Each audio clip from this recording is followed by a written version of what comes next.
Hi, everybody. Welcome back, and thank you for joining us again here on our Wellness Zoom series, Cultivating Inner Resources for Challenging Times. As we've said, we are all in challenging times. We are all in, for most of us, there are some people here on Earth, this is not their first pandemic, but for most of us it is. And all of the changes that it's bringing to our work environments, our home environments, the ways we just go about our daily lives are all impacting us. And cultivating inner resources will be one of the main ways that we can navigate this challenging space that we find ourselves in. So I'm glad that you're here and glad that you're joining us.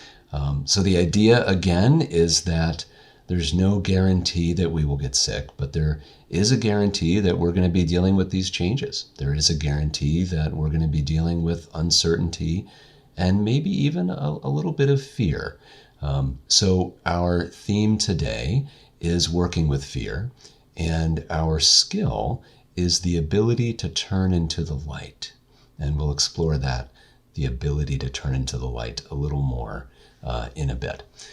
So as always, I'm going to be using poetry to help us settle into the skills. Poetry is a metaphorical, or speaks a metaphorical language, and even something written decades ago about somebody else's experience of their heart can help us figure out something about our hearts and how to use them during these times. So when I read the poem, just allow yourself to be in the space and allow the words to settle into you in whatever ways they need to. Our theme today is working with fear, and so many of us are facing fear right now about our own health, the health of others, and just a more global fear of what's going to happen in our cultures and our countries. So the poem that came to mind for today is David Whyte's The Journey. It's a poem about transitions. And so here is David Whyte's The Journey. Above the mountains, the geese turn into the light again. Above the mountains, the geese turn into the light again, painting their black silhouettes on an open sky. Sometimes everything has to be inscribed across the heavens so you can find the one line already written inside of you. Sometimes everything has to be inscribed across the heavens so you can find the one line already written inside you. Sometimes it takes a great sky to find that first bright and indescribable wedge of freedom in your own heart.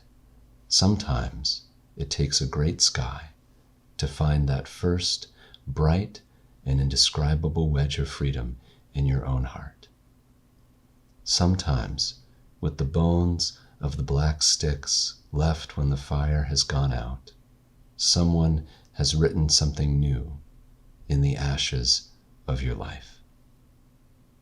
Sometimes, with the bones of the black sticks left when the fire has gone out, someone has written something new in the ashes of your life. You are not leaving. You are not leaving. Even as the light fades quickly now, you are arriving. It's David Whyte's The Journey. So transitions bring up fear. That's natural. We are meaning-making creatures, and ambiguity is often really fertile ground for fear. When we don't know what's coming, we often assume or plan for the worst. So this is part of human nature, and it can be very helpful to assume or plan for the worst, but it can also be incredibly paralyzing. And so I want to encourage you today to lean into fear as a teacher. Our typical reaction to fear is to avoid it. We avoid fear because it often brings great pain. In the prophet, Khalil Gibran says, "Your pain is the breaking of the shell that encloses your understanding. Your pain is the breaking of the shell that encloses your understanding. So paradoxically, what Gibran is saying is it's by leaning into the pain that comes with fear that something new can emerge. And it's true that as things end or change or break, they often hurt. Poet Mark Nepo has a poem called For the Thousandth Time, and in it he observes that for a dove to be born, the egg has to crack. What was once one breaks open, and something new emerges. And he observes in the poem how much fear we know depends on whether we live as the thing torn apart, the egg, or as the love released, the dove. And that makes me think of the geese in David Whyte's poem, moving across the sky and turning into the light. That when we try to avoid fear, we are actually still in relation to it. When we try to avoid fear, we are actually still in relation to it. We are turning away from fear. But the geese in the poem are turning towards something. They are turning into the light. So in this time of ambiguity and fear, where so much of what we know has changed or seems to be broken, I want to encourage you to identify with what is emerging, to turn into the light. And again, I'll leave you with a question for that you can ponder for today.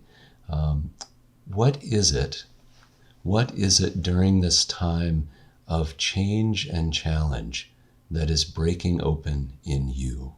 What is it during this time that is breaking open in you? What is being released that wants to turn into the light?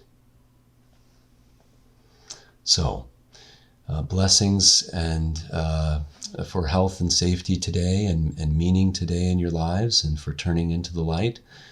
Join us tomorrow. The theme will be rooting in place, and I'll look forward to seeing you then.